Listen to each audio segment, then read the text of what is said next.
আমি একটু মমতাজের বিরুদ্ধে কয়েক কেস খেয়েছি, আপনারা কিছুই করেন। বেগম মমতাজ ওয়াজ করছে, আগে করোর এমন আখেরের কাজ, ধ্যান যোগে হয় দিলের নামাজ, ও তোমার পাঞ্জে গানা নামাজ পড়া লাগবে না। আপনারা সুবহানাল্লাহ কবেন না নাউজুবিল্লাহ কবেন? ওরে শরীয়তের মাওলানা 14টা করলা কানা, কোরআন হলো 90 পারা, কোরআন হলো 90 পারা, তোমরা খুঁজা দেখলা না। এরকম একজন নাস্তিক ইসলামের শত্রুকে দীর্ঘদিন সংসদের এমপি বানানো হয়েছিল, ধরে কোন ঠিক কিনা? চিন্তা করে দেখেন, আমাদের মতন আলেমদেরকেও পর্যন্ত মমতা ছাড়েনি। সংসদে বলেছে আমি সিয়াসাতটা পড়ি, মিজানুর রহমান আজহারি সহ যত আলেম বাংলাদেশের, এমনকি আল্লামা সাইদি হুজুরকেও মমতাজ গালি দিছে, ধরে কোন কথা ঠিক কিনা? 2 টাকার মমতাজ আল্লামা শফি রহমতুল্লাহ আলাইকে তেতুল হুজুর বলেছে, ধরে কোন কথা ঠিক? এ কথা কন না কেন? আহমদ শফি রহমতুল্লাহের নাম শুনছেন? যিনি হাটহাজারী মাদ্রাসার উম্মুল মাদারেজ যাকে বলা হয়, ওই মাদ্রাসার যিনি প্রধান ছিলেন, যিনি আর হাজার হাজার আলেমদের ওস্তাদ, তাকে মমতাজ বলেছে তেতুল হুজুর। আপনারা বলেন তো আমরা কিছু মমতাজের করবার পারছি? আমি একটু মমতাজের বিরুদ্ধে কয়েক কেস খেয়েছি, আপনারা কিছুই করেননি। হ্যাঁ ভাই রে, সমস্ত সাহাবীরা যখন হইচই শুরু করে দিলেন, ওমর ফারুক বললেন এজলিস, বসো, আমি ওমর যেখানে আছি তোমাদের আমির, আমি কিছু বলার আগে তোমরা হইচই করো কেন? বসো। সবাই যখন বসেছে, ওমর ফারুক বললেন ওয়াজ পাল্টাও। কি করো? ওয়াজ পাল্টাও। বেদিন সাহাবী বললেন আমি ওয়াজ পাল্টাবো না, আমি যে ওয়াজ করেছি আপনারা বুঝবার পারেন নাই। ওমর ফারুকের সামনে বলতেছে ইয়া আমিরুল মুমিনিন, আমি যে ওয়াজ করেছি আপনারা বুঝতে পারেন নাই। ওমর ফারুক মনে করলেন লোকটার মাথা খারাপ, পাগল হয়ে গেছে, মানসিক রোগী, তাকে জেলখানার মধ্যে বন্ধ করলেন। কারণ গণধোলাই খাওয়া থেকে ওই লোকটা হেফাজত করার জন্য ওমর ফারুক জেলখানায় বন্দি করলেন। জেলখানায় বন্দি করে যখন এশার নামাজ পড়ে হযরত ওমর বাড়িতে চলে গেলেন, বাড়িতে যাওয়ার পরে ওমর ফারুকের সামনে যখন তার বিবি খানা দেয়, ওমর ফারুকের বউ দূর থেকে হযরত ওমরের খাওয়া দেখে, কাছে কোনোদিন বসে খাবার দেয় না, আগে খাবার দিয়া ওমর ফারুকের বউ দূরে গিয়া স্বামীর খাওয়া দেখে। হযরত ওমর ফারুক প্রত্যেক দিন খাবার আগে একটা দোয়া পড়েন, আল্লাহুম্মা বারিক লানা ফিমা রাযাকতানা ওয়া কিনা আযাবান নার। আল্লাহ রাসূল বলেছেন তুমি যখন খাবার সামনে পাবে, ইচ্ছা মতো তুমি খানা খাবা না, তোমার ক্ষুধাকে তুমি 3 ভাগ করবা। জোরে কোন কয় ভাগ করবা? 1 ভাগ খাদ্য খাবা, 1 ভাগ পানি পান করবা, আর 1 ভাগ আল্লাহর জন্য ফাঁকা রাখবা। এই তরিকায় কেউ যদি খায়, কোনোদিন বুকের চাইতে তার পেট উঁচু হবে না। খাবারও একটা সাইজ আছে, 1 ভাগ খাওয়া লাগবে। কয় ভাগ? আপনি সামনে খালি গরুর গোস্ত, খাসির গোস্ত, মুরগির গোস্ত, ইলিশ মাছ, ওরে বাবারে আজকে একটা খাওয়া দিমরে। সমানে খাইতে খাইতে টুটি পর্যন্ত খাওয়ার পরে বলতে থেকে ভাই দই আছে, মিষ্টি খাওয়া সুন্নত। টুটি পর্যন্ত খাইয়াও মিষ্টি খাবার চায়। আপনারা বলেন তো ওই কি নবীর তরিকা মোতাবেক খাচ্ছে? কথা কান খাচ্ছে? তোমার ক্ষুধাকে কয় ভাগ করো? 1 ভাগ খাদ্য খাবেন। শোনেন, সবার জন্য বলতেছি, 1 ভাগ পানি পান করবেন, আর 1 ভাগ ফাঁকা রাখবেন। আপনার এই বুকের উপর কোনোদিন ভুঁড়ি উঠবে না। বুকের উপর ভুঁড়ি ওঠা মানেই আপনি পুরুষ মানুষ দুর্বল হয়ে যাবেন। জোরে কোন কথা ঠিক কিনা? ওমর ফারুক দোয়া পড়ে খাবার শুরু করবেন। উমরের বউ দূর থেকে স্বামীর খাওয়া দেখেন, কারণ হযরত ওমর প্রত্যেক দিন খাওয়া শেষ করে বিবির জন্য দোয়া করে, আল্লাহ যে বউটা আমাকে কষ্ট করে রুটি হালুয়া তৈরি করে দেয়, ওই বউটাকে তুমি জান্নাত দিও। হাসরের ময়দানে আমি ওমর বেহেশতের হুর গেলমান চাই না, আমার বউটাকে নিয়েই আমি জান্নাতে থাকতে চাই। আপনারা বলেন, কোন স্বামী যদি এইরকম দোয়া করে তাহলে বউ খুশি হবে না বেজার হবে? আর আমরা কি দোয়া করি? আমরা দোয়া করি আল্লাহ তুমি আমাকে জান্নাত দিও, আল্লাহ জান্নাতে হুর দিও। বউ চিন্তা করে খেরে জান্নাত চাইলো ঠিক আছে, জান্নাতে আবার হুর কি? একদিন স্বামীকে বলছে, স্বামী হুর মানে কি? স্বামী বলছে যে হুর মানে সেই রকম সুন্দরী তোর মতন বেয়া সাইদা না। তুই কি মনে করছিস দুনিয়াতে ঠকছি মরার পরে ঠকমকারে? কমপক্ষে 70টা হুর কমরে, এক একটা হুর সেই বলে পপি শাবনুর কুলাবি না রে।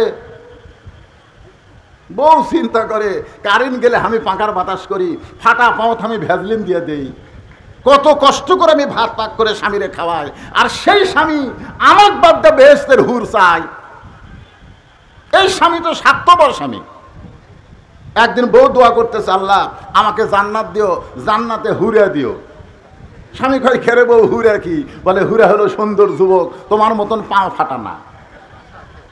এখন আপনারা বলেন স্বামী স্ত্রীর মধ্যে মহব্বত হবে না গন্ডগোল হবে? এই জন্য উমর ফারুক দোয়া করেছে, আল্লাহ যে বউটা কষ্ট করে আমাকে রুটি হালুয়া তৈরি করে দেয়, আমি দুনিয়া থেকে যখন চলে যাব জান্নাতে, আমার এই বউটাকে আমি জান্নাতে চাই। এই দোয়াটা শোনার পরে উমর ফারুকের বিবি খুশি হয়ে যায়, নিজের কষ্টের কথা আর মনের মধ্যে রাখতে পারে না। কিন্তু হযরত ওমর আজকে দোয়া পড়ে রুটি ছেড়ে যখন হালুয়া মুখে দিবার যাবে, এমন সময় ইন্নাল্লাহা ইয়ামুরুকুম আন তুআদ্দুল আমানাতি ইলা আহলিহা ওয়া ইযা হাকামতুম বাইনান নাস আন তাহকুমু বিল আদল। ধরে বলেন সুবহানাল্লাহ। এমন সময় আল্লাহর কোরআন ওমর ফারুকের সামনে এসে বলে, ওমর তোমাকে ক্ষুধা লাগতেছে আর তুমি খাইতেছো, কিন্তু যাকে কারাগারে বন্দি করেছো সে খাইছে কিনা একটাবার খবর নিয়েছো? সুবহানাল্লাহ জোরে কোন। তিনটা খারাপ ওয়াজ করার জন্য যাকে হযরত ওমর জেলখানাত বন্দি করছে, বিবেক বলতেছে ওমর তুমি ক্ষুধা লাগতেছে আর রুটি হালুয়া খাইতেছো, কিন্তু যাকে কারাগারে বন্দি করছো সে খাইছে কিনা একটাবার খবর নিছো? আল্লাহ কোরআনে বলেছেন, ওয়াইযা হাকামতুম বাইনান নাস আন তাহকুমু বিল আদল। মানুষের ভিতরে তোমাকে যখন উচ্চ আসন দেওয়া হবে, চেয়ারম্যান করা হবে, মন্ত্রী করা হবে, এমপি করা হবে, তখন তুমি খাওয়ার আগে তোমাকে যারা ভোট দিয়ে নেতা বানাইছে তারা খাইছে কিনা একটাবার খবর নেওয়া লাগবে। জোরে বলেন কথা ঠিক? তুমি খাইতে খাইতে গোটা বাংলাদেশ খাইছো। ডক্টর ইউনূস জাতিসংঘের অনুষ্ঠানে গিয়া বলল গোটা বাংলাদেশ ধুয়া করে দিছে। বাংলাদেশের টাকায় 95 বিলিয়ন ডলার এই শালা নেতারা পাচার করছে। জোরে কোন কথা ঠিক কিনা? কথা কন। খাসে তো খাসে, সব পাচার করছে। এরা আবার নেতা। দেখেন কোরআন কি বলতেছে, ওমর ক্ষুধা লাগতেছে আর রুটি হালুয়া খাইতেছো, যাকে কারাগারে বন্দি করছো সে খাইছে কিনা একটাবার খবর নিছো? সঙ্গে সঙ্গে হযরত ওমর রুটি হালুয়া মুখেতে না দিয়া ওইটা টোপলা করে ওই গভীর রাত্রে এশার নামাজের পরে গভীর রাত্রে ওই কারাগারের দরজায় গিয়ে বলতেছে, ভাইজান তোমার জন্য খাবার আনছি, মেহেরবানি করে তুমি খাদ্য খাও। কারাগারের কয়েদি বলতেছে, কোরআন দিয়া যখন রাষ্ট্র চলবে তখন নেতার ভাগ্যে খাওয়া না হলেও কারাগারের বন্দীরা খাবার ঠিকই পাবে। আল্লাহর কোরআন দিয়া যখন রাষ্ট্র চলবে তখন নেতার ভাগ্যে খাবার না হলেও বন্দীরা খাবার ঠিকই পাবে। ওমর ফারুক কোনো কথা না বলে কারাগারের বেদুইন বন্দি সাহাবীকে খাবার দিয়া যখন বাড়িতে গেলেন, বাড়িতে যাওয়ার পরে ওমর ফারুক ঘুমের বিছানায় যাচ্ছেন। কারণ ওমর ফারুক এশার নামাজের পরে সামান্য সময় একটু ঘুমায়, তারপরে রাতের অন্ধকারে মানুষের দুঃখ কষ্ট নিজের চোখে দেখে আর ঘুরে বেড়ায়। যখন ঘুমের বিছানায় যায় তখন বউ বলে, স্বামী গো আজকে কি আপনি খাবেন না? ওমর ফারুক বলে, তুমি না আমারে খাবার দিছ, আমি তো খাইছি। বউ বলে, দূর থেকে আমি দেখছি আজকে আপনি খান নাই, বরং খাবার টোপলা করে কোথায় যেন নিয়ে গেছেন। ওমর ফারুক বললেন, বিবিরে একজন বেদুইন সাহাবীকে কারাগারে বন্দি করা হয়েছে, আমার খাবারটা নিজে না খাইয়া তার কাছে খাবার পৌঁছায় দিলাম। বউ বলে, স্বামী একটা কথা আপনাকে কোনোদিন বলি নাই, আজকে বলতেছি, আপনাকে না খাওয়াইয়া আমি কোনোদিন খাই না। সুবহানাল্লাহ জোরে গান। কেমন বউ? আর আমাদের ঘরত আছে এরা কেমন? হ্যাঁ, আপনাদের বউ নাই, স্বামী না খাওয়ায়া খায় না। এই বউ গ্রামগঞ্জে দুই একটা পাওয়া যায়, শহরে। ওমর ফারুকের বিবি বলতেছে, আপনাকে কোনোদিন বলি নাই, আজকে বলতেছি আপনারে না খাওয়ায়া আমি কোনোদিন খাই না। তো আপনার যখন খাওয়া হয়নি তো কি হয়েছে, আমারটা তো আছে, চলেন আমরা দুইজন খাই। এখন বিবির খাবার, স্বামী স্ত্রী দুইজন দোয়া পড়তেছেন, আল্লাহুম্মা বারিক লানা ফিমা রাযাকতানা ওয়া কিনা আযাবান্নার। এই বলে হযরত ওমর বিবির খাবার ভাগ করে যখন মুখে দিবার চাই, এমন সময় বিবেক বলতেছে, ওমর, যাকে কারাগারে বন্দি করছো তাকে না হয় তোমার খাবার দিয়েছো, কিন্তু সে যদি বাড়ির কর্তা হয়, সে যদি বাড়ির অভিভাবক হয়, আর অভিভাবককে বন্দি রাইখা তার বাড়ির খবর না যায় না, তুমি কেমনে খাও? সুবহানাল্লাহ, ধরে কন। আল্লাহর কোরআন দিয়ে যখন বাংলাদেশ চলবে, এই বাংলাদেশের কোন নেতা দুর্নীতি করতে পারবে? ওয়াইযা হাকামতুম বাইনান নাস আন তাহকুমু বিল আদল। আমি ওয়াজে বলি, 6 বছর ধরে ন্যাংরা আমের চাষ করছে। জ্যৈষ্ঠ মাসে দেখতে গেছে আম পাকছে কিনা, দেখবার যায় দেখে ছোট বাচ্চা গাছের ডালে বসে আম পাড়তেছে আর ব্যাগ ভরাচ্ছে। বাগানের মালিক বলে, আমি খাই নাই, পরিবারের কেউ খায়নি, আর তুই আমার গাছে তোর আম পাড়তেছিস, তোর বাপক যা বিচার দে মরে। ছেলে খালি মুচকি মুচকি হাসে। বাগানের মালিক বলে, হাসিস কেন? বলে, হাসার কারণ হলো আমার বাপক কোথায় যা বিচার দেবেন, আমার বাবাও তার এক গাছে চড়ছে। বাগানের মালিক তাকায় দেখে ওর বাপ খালি আম পাড়ে আর বস্তা ভরায়। গাছের ছায়ায় বসে কান্দের, বলে, আল্লাহ বিচার দিমো কার কাছে? বেটাও চোর, বাপও চোর, আজকে আমাদের বাংলাদেশের অবস্থা তাই হয়ে গেছে। বিচার দিবেন কার কাছে? আলেমগুলা জেলখানায় আর বদমাশগুলা সব জামিন পায়। জোরে কোন কথা ঠিক কিনা? চিন্তা করছেন? মাহমুদুর রহমান সবচাইতে বাংলাদেশের ভালো সাংবাদিক। জোরে কোন কথা ঠিক কিনা? মিস্টার জয় সাহেবকে নাকি সে হত্যা করবি, মিথ্যা একটা মামলা দিয়া 6 বছর জেল দিল, 7 বছর জেল দিল।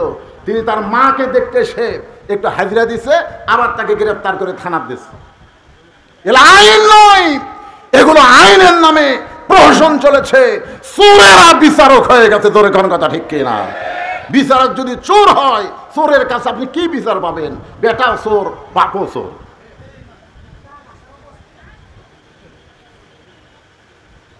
যাকে কারাগারে বন্দি করছো সে যদি বাড়ির অভিভাবক হয়, আর অভিভাবক যদি বাড়ি কারাগারে বন্দি থাকে, তার বাড়ির খবর না নিয়ে তুমি কেমনে খাও?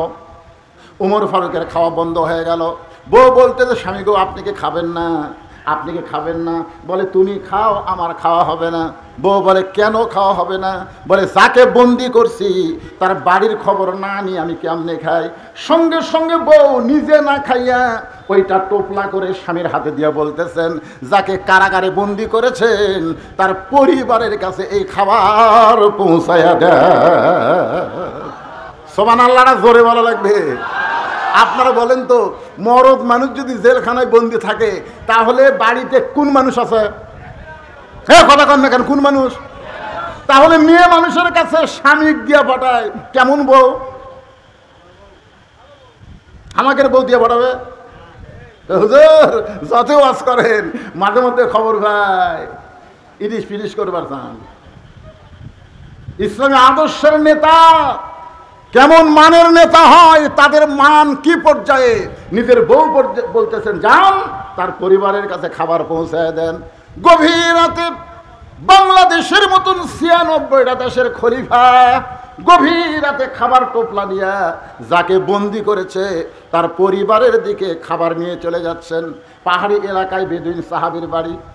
ওই পাহাড়ি এলাকায় গিয়ে ওমর ফারুক শুনতে পায় ছোট্ট একটা বাচ্চা খালি বাবা বাবা বলে কাঁদতেছে। ও বাবা, সকালবেলা চলে গেলেন বাড়ি থেকে বের হয়ে, এখন পর্যন্ত আপনি বাড়িতে আসলেন না। বাবা, আপনি কি জানেন না, আপনি না আসলে আমি রাতের খাওয়া খাই না। ও বাবা গো, এত রাত হয়ে গেল, আপনি কেন আসেন না? ওমর ফারুক বুঝতে পারলেন যাকে কারাগারে বন্দি করছি হয়তো তারই সন্তান এমন করে কাঁদতেছে। ওমর ফারুক ছেলেটার কাছে গিয়ে বললেন, বাবা, আজকে তোমার বাবা কোনো কাজে আটকা পড়ে গেছে, আমি তোমার বাবা হইয়া তোমার কাছে খাবার নিয়ে আইছি, মেহেরবানি করে এই খাবারটা তুমি গ্রহণ করো। ছোট বাচ্চা বলতে, পথিক তুমি কি আল্লাহর কোরআন পড়ো নাই? সুবহানাল্লাহ বলেন। ছোট্ট একটা বাচ্চা গভীর রাত্রে হযরত ওমরকে বলতে, পথিক তুমি কি আল্লাহর কোরআন পড়ো নাই? আল্লাহর কোরআন যদি তুমি পড়তে তাহলে তুমি আমার কাছে বাবা হিসাবে উপস্থাপন করতে পারতা না। কারণ আল্লাহ কোরআনে বলেছেন, ওয়াকাযা রাব্বুকা আল্লা তা'বুদু ইল্লা ইয়াহু ওয়া বিল ওয়ালিদাইনি ইহসানান। আল্লাহর পরেই সন্তানের কাছে হলো বাপ মা। জোরে কোন সুবহানাল্লাহ। আল্লাহর পরে সন্তানের কাছে হলো বাপ মা। এই বাপ মা হলো যে বাবা তাকে জন্ম দিছে। আমার জন্ম দেওয়া বাবা ছাড়া দুনিয়ার কাউকে আমি বাবার জায়গায় আসন দিতে পারি না। সুবহানাল্লাহ, জোরে কোন। দেখছেন আল্লাহর কোরআন দিয়ে যখন রাষ্ট্র চলবে তখন কেল্লা বাবা, দয়াল বাবা, গাজা বাবা, খাতা বাবা, এক বাবাও বাংলার জমিনে থাকবে না। জোরে কোন কথা ঠিক কিনা? তোর এত বাবা লাগে কেন? একটা ছোট্ট বাচ্চা ওমরকে বলতেছে, পথিক তোমার ভিতরে কি আল্লাহর কোরআন নাই? তুমি আমার বাবা হবার চাও? আমাকে যে জন্ম দিয়েছে ওই বাবা ছাড়া আমার কলিজার মধ্যে অন্য কোনো বাবার জায়গা নাই। যদি খাবার চাই ওই বাবার সঙ্গেই খাবো, দুনিয়ার কারো খাবার আমি গ্রহণ করব না। সঙ্গে সঙ্গে হযরত ওমর ওই ছোট বাচ্চাকে কাঁধে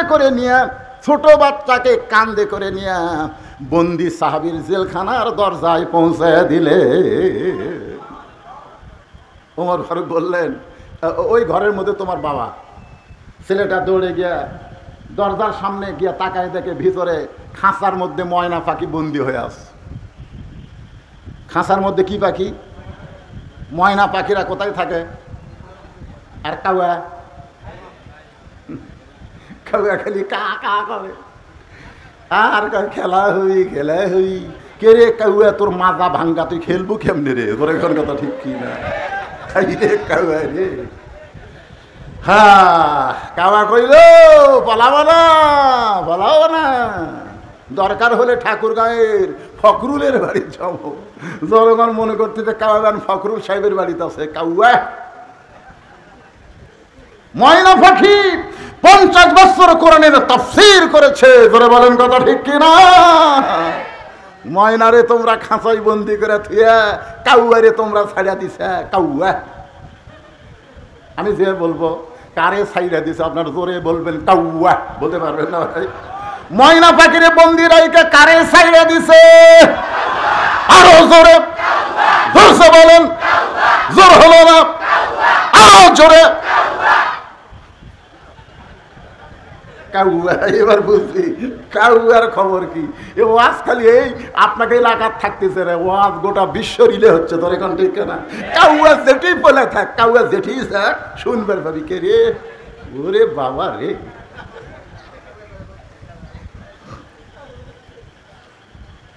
এখন বেদুইন সাহাবীর ছোট্ট ছেলে জেলখানায় দরজায় গিয়ে বলতেছে, বাবা কে তোমাকে জেলখানায় বন্দি করছে? বাবা খালি একবার নাম কও, আমি তাকে সাইজ করব।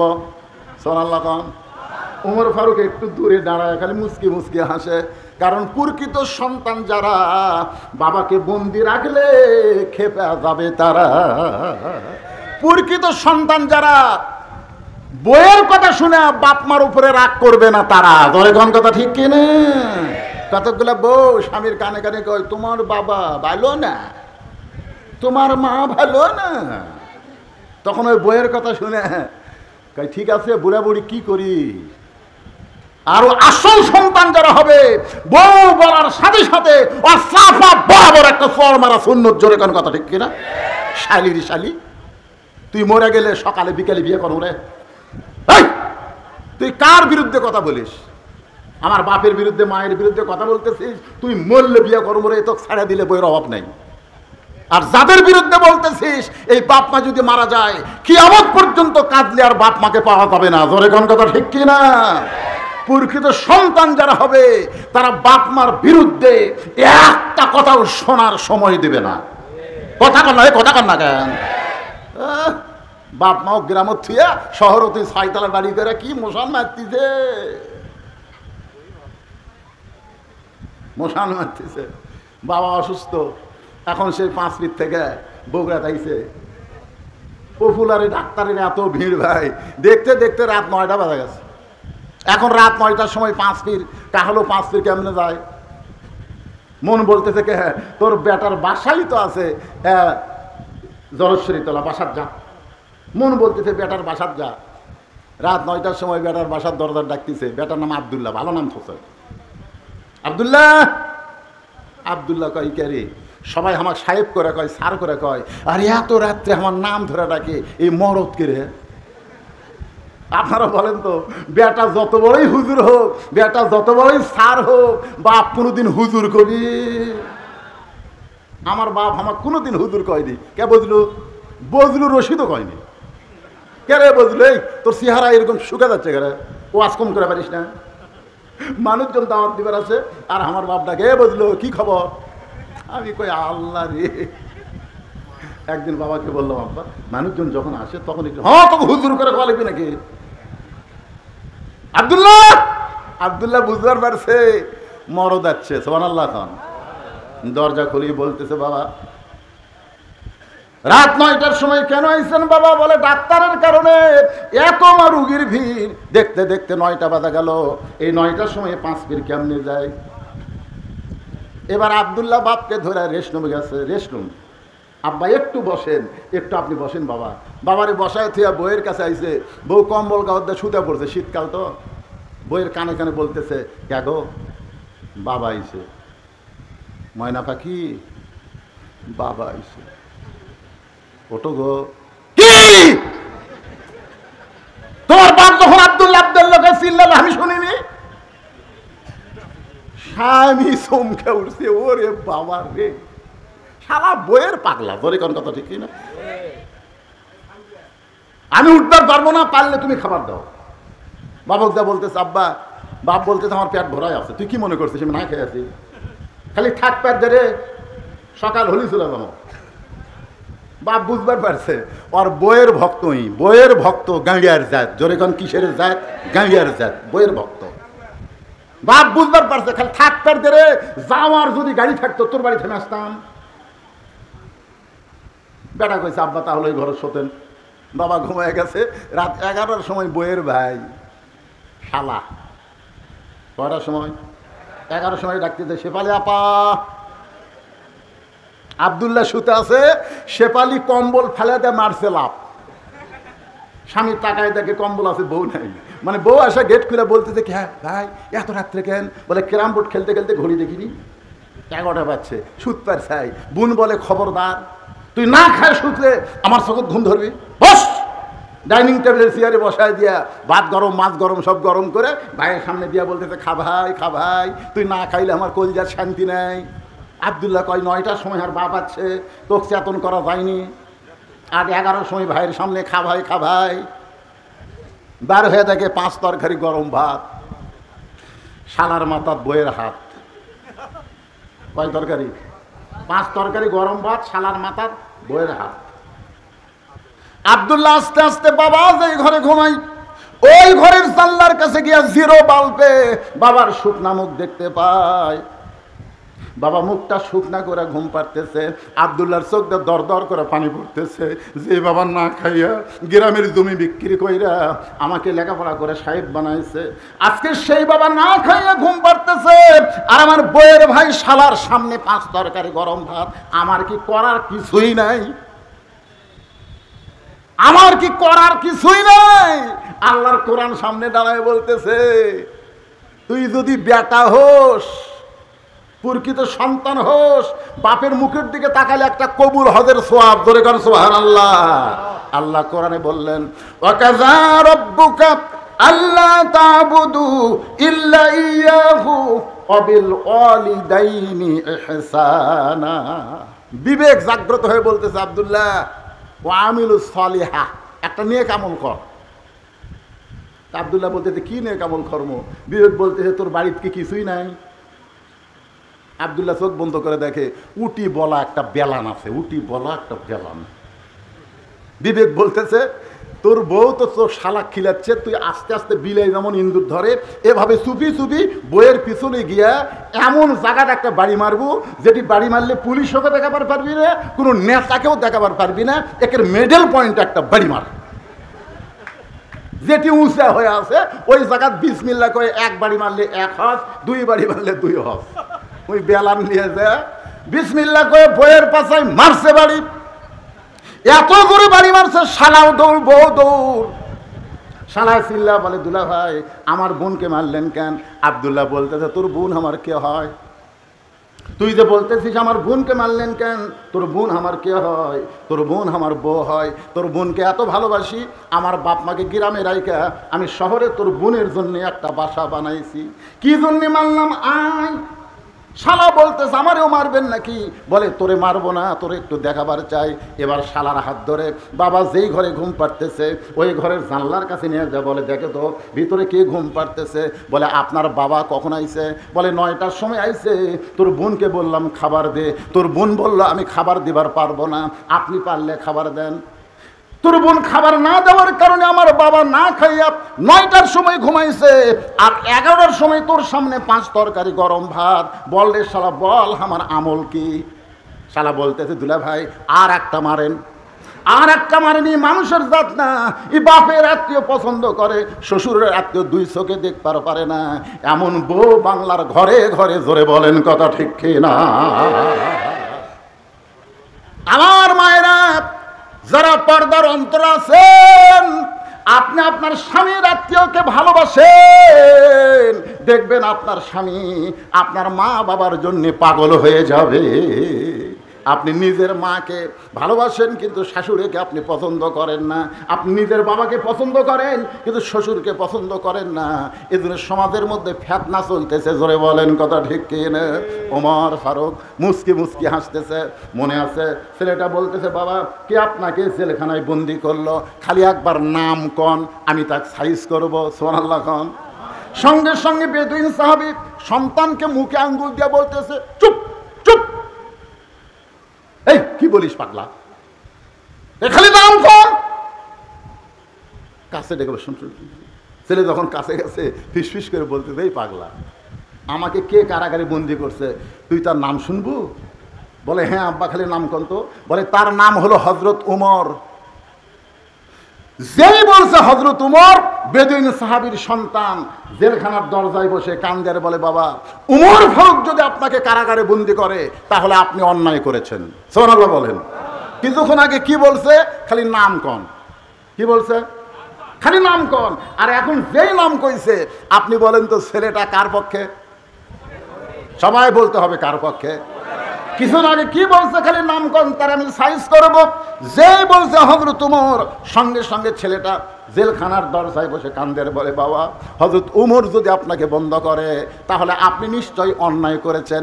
আপনারা বলেন তো, নাম শোনার সঙ্গে সঙ্গে ছেলেটা বাবার বিপক্ষে উমরের পক্ষে কেন হলো? এই কেন হওয়ার পিছনে কারণ হলো, এই ছেলেটা রাত্রেবেলা যখন ঘুম পারতো না তখন বাবা হযরত উমরের জীবনে শুনাইতো। একদিন বলতেছে, ও বেটা তুই কি জানিস আমাদের এই মদিনায় এমন একজন খলিফা রয়েছে, সবাই যখন ঘুম পাড়ে ওই খলিফা তখন রাতের অন্ধকারে একা একা মানুষের দুঃখ কষ্ট দেখে। একদিন খলিফা মানুষের দুঃখ কষ্ট দেখতে গিয়া দেখতে পায় একটা তাঁবুর ভিতর থেকে একজন পুরুষ মানুষ বাইরে খালি দৌড়াদৌড়ি করতেছে।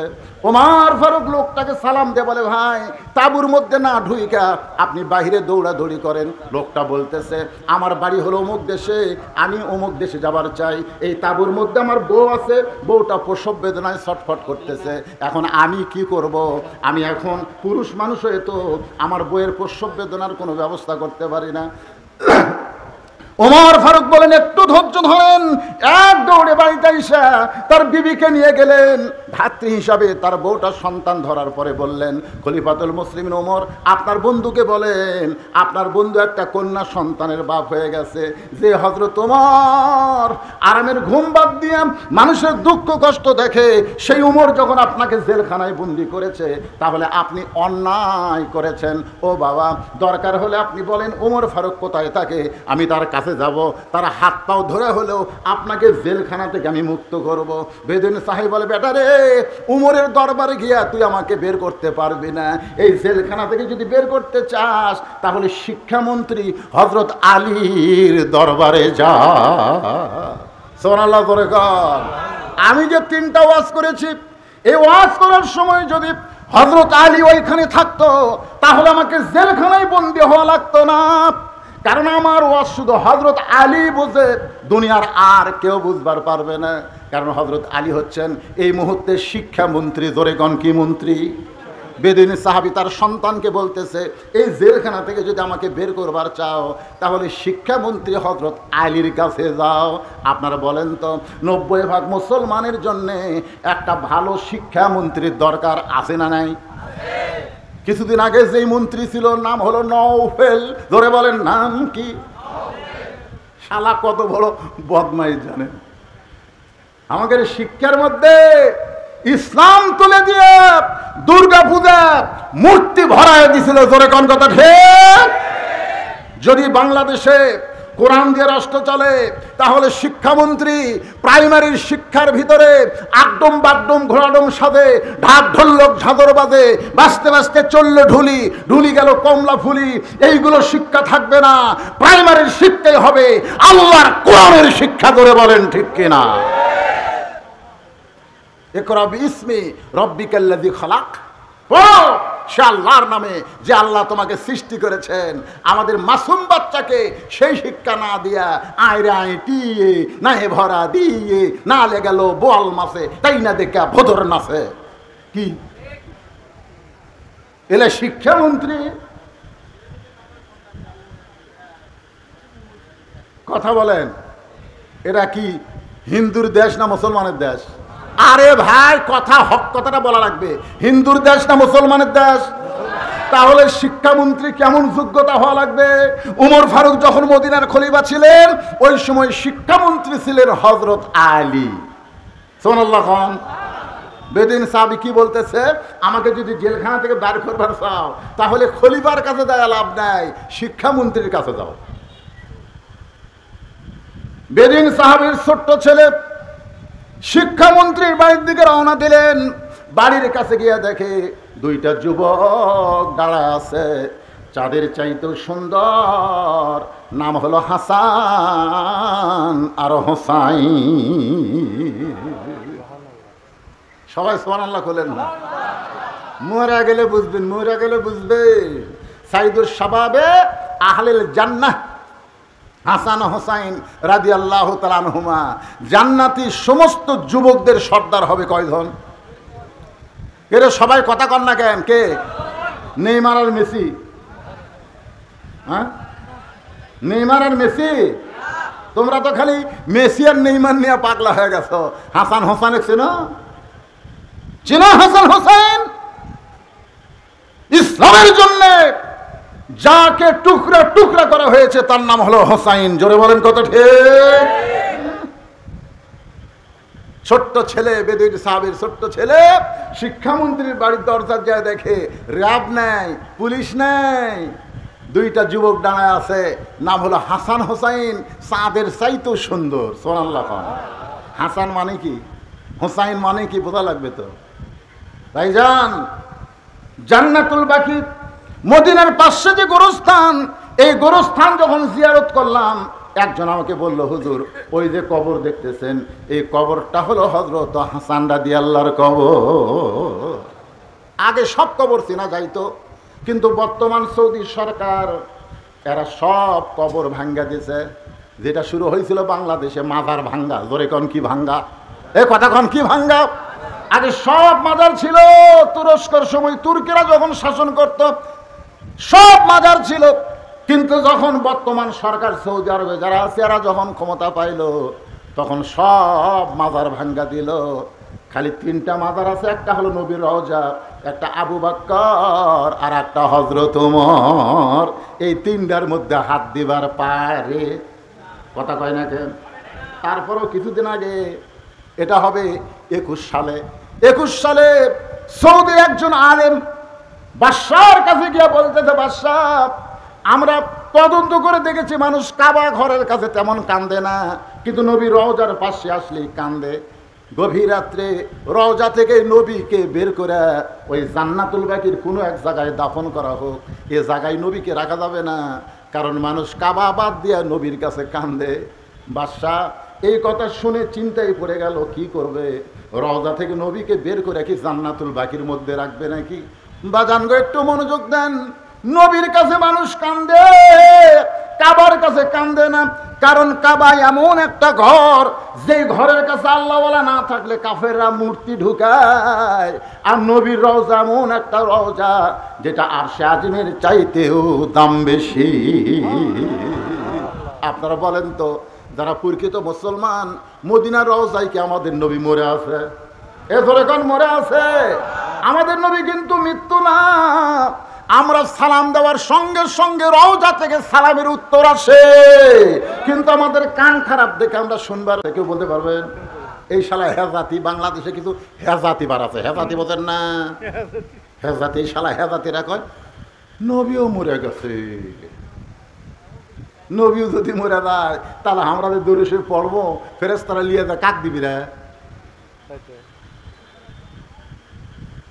কঠিন বিপদে আছি ভাই। এই বাংলাদেশে কিছু হেজাতি আছে না নাই? দরকার আছে না? হ্যাঁ, এই ফেসবুকে এই হেজাতির কিছু মশলা আমাকে কিছু যুবকেরা দেখে কয়, হুজুর তারাবির নামাজ কয় রাকাত হুজুর? তো চাপাত গুড়েন দেওয়া দরকার। তোর দাদা কয় রাকাত করছে? কয় 20 রাকাত। তোর বাপ কয় রাকাত করছে? 20 রাকাত। তো তোর আবার কোন জাকাত বাঁচা? হুজুর নামাজের পরে হাত তোলা যাবি কি যাবি না? তোর মন না তাহলে তুলিস না, এ ফতুয়াবাজি করিস কেন রে? এরকম কিছু লোক আছে না নাই? সৌদি আরবে কাম করবে গেছে, 4 বছর কাম করে আসা 2 ঠ্যাং ফাঁক করে খাড়া হয়ে হাত এটি বান্ধিছে। কে রে এটা কি হচ্ছে? হুজুর সৌদি আরবে। তুই সৌদি আরবে কি লেখাপড়া করবার গেছিল? তুই সৌদি আরবের কোন ভার্সিটিতে পড়ছু? কয় না হুজুর আমি ক্লিনার। তুই ক্লিনার হয়ে আসা হাত এটি বাঁধলু, তার মানে আমরা মুক্তি হয়ে হাত সব এটি বান্ধিচ্ছি, আর তুই রাস্তা সাফ করে এসে হাত এটি বান্ধিস, ঠ্যাং ফাঁক করে টানাস। তোর কি অন্ডকোষ বড় হচ্ছে কেরে? কি হাসতেছেন কেন? এরকম ফেতনা বাদ আছে না নাই? এরাই ফেতনা, এরাই ফেতনা। বাগান একটু মনোযোগ দিয়ে শোনেন। শিক্ষামন্ত্রীর বাড়ির দরজায় গিয়া হাসান আর হোসাইন ছেলেটার সালাম দিয়ে বলতেছে, শিক্ষামন্ত্রীর সঙ্গে আমি দেখা করবার চাই। হাসান হোসাইন বলে, কে রে পুচকে? শিক্ষামন্ত্রীর কি দরকার? এই কথা হাসান হোসেন সেই বলতেছে, এমন সময় হযরত আলী ঘর থেকে বাইরে চলে আইছে। লিল্লাহ আকবার। কোনো প্রোটোকল লাগে নাই, কোনো পিএস লাগে নাই।